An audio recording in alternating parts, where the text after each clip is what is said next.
Hey everyone, and welcome back to Looped in Tech, where we explore the latest in wearable tech and how it's quietly reshaping the way we live, move, and connect. A man giving evidence in court was found to have used smart glasses during cross-examination. But this is not really a story about one strange courtroom moment. The bigger story is what happens when smart glasses enter places where the answer is supposed to come from the person standing there, not from a hidden device, a remote helper, or an unseen system. And that is the shift. Smart glasses are no longer just being tested by consumers. They are starting to be tested by institutions. That matters because a courtroom is not a casual environment. It is a setting built around evidence, accountability, fairness, and direct human judgment. When someone gives evidence, the court is not only listening to the words, it is testing memory, consistency, credibility, and whether the answers genuinely belong to the witness. So when smart glasses appear in that setting, the issue is not that the technology looks futuristic. The issue is simpler and more serious. Who is really answering? In this case, the judgment records a series of events that raised concern. The witness paused before answering questions. Interference was heard around him. The interpreter also heard interference. The smart glasses were removed. Then a phone began broadcasting a voice. The judge found that the smart glasses had been connected to the phone during cross-examination and accepted that the witness was being assisted or coached in his replies. That distinction matters. This does not need to be turned into a science fiction story. We do not need to claim that artificial intelligence definitely answered for him, or that smart glasses somehow hacked the courtroom. The court's concern was more grounded than that.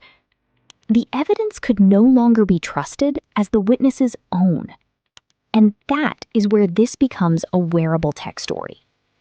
Because smart glasses are not just another screen. They sit on the face. They can look like ordinary eyewear.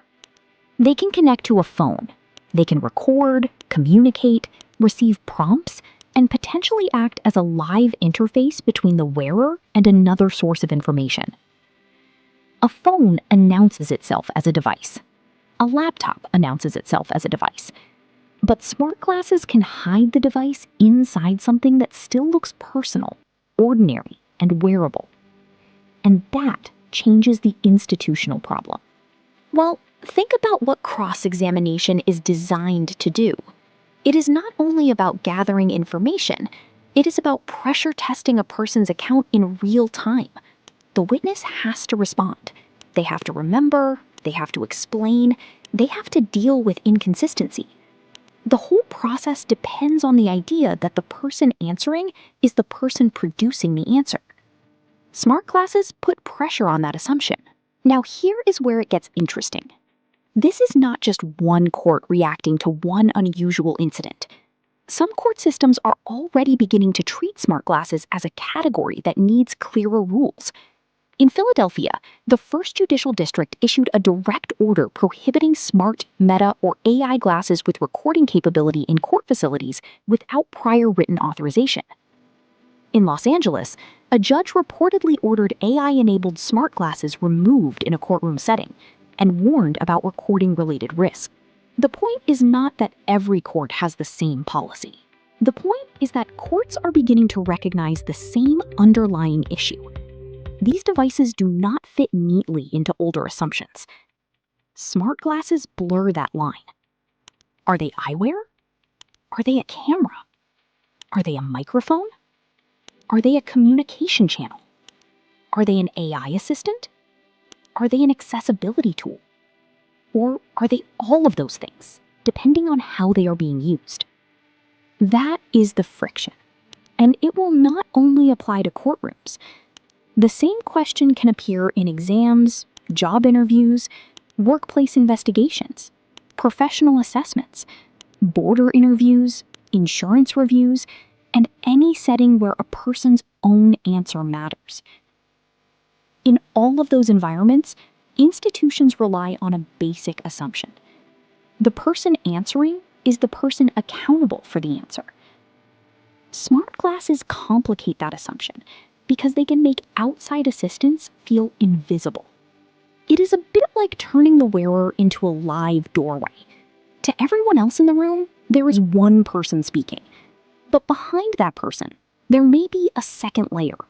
A call, a prompt, an AI response, a prepared script, or another person guiding them in real time. And that is the power shift. The person wearing the glasses may still be the one speaking, but they may no longer be the only source of the answer. The institution thinks it is dealing with one person, but the wearable may be turning that person into an interface. A hidden support layer changes the balance of the room. It changes who has access to help. It changes what can be supervised.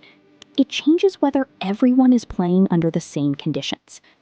And to be clear, this is not an argument that smart glasses are bad. That would be too simple. Smart glasses can be genuinely useful. They may help people navigate unfamiliar environments, translate language, capture memories, access information, support independence, or assist people with disability, vision loss, or memory difficulty. But context changes everything. The same feature that helps one person navigate the world more independently may be unacceptable when another person is giving evidence under oath. The same real-time prompt that helps someone learn a new skill may be unacceptable in an exam.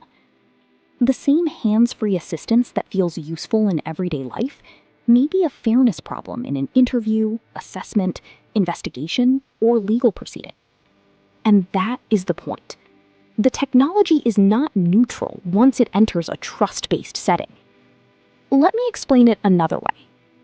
A pair of smart glasses may be perfectly acceptable on the street, helpful in a hospital corridor, useful in a workshop, and completely inappropriate during cross-examination. The device has not changed. The environment has. So the real issue is not whether smart glasses should be allowed or banned everywhere. The real issue is whether institutions can develop rules that match the function of the device. That may mean disclosure. It may mean removal during testimony or exams. It may mean written authorization for accessibility needs. It may mean clearer rules around recording capability, connected devices, live assistance, and AI-enabled eyewear. The serious work will not be banning every new device. The serious work will be deciding when a wearable is ordinary eyewear, when it is a communication channel, and when it becomes active assistance. That line will not always be easy, because the best smart glasses are becoming less obvious, more comfortable, more connected, and more socially normal. That is part of the category's progress, but it is also what makes the trust question harder. If a device looks ordinary, sits quietly on the face, and connects to an intelligence layer in the background, then the rules need to become much clearer. And that is why this court case matters beyond the courtroom. It shows a category entering a new phase. Not because smart glasses suddenly became dangerous. Not because one incident defines the whole future. But because smart glasses are moving into places where usefulness is not the only test. Fairness becomes a test. Authenticity becomes a test. Disclosure becomes a test. Trust becomes a test. And that may be the bigger story for wearable technology. For years, the smart glasses question was, would people actually wear them? Now the question is becoming more complicated. Where should people be allowed to wear them? When should they have to disclose them?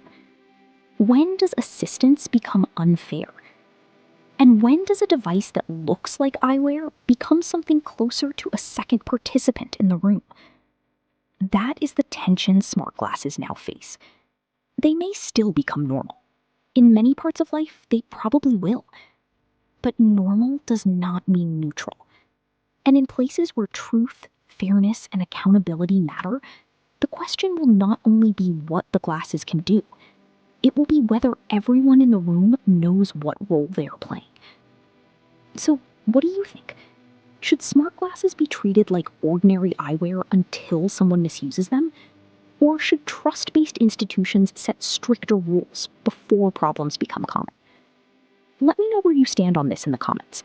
And if you want more on how tech is reshaping everyday life, hit that subscribe button. This is Looped in Tech, keeping you connected to the future.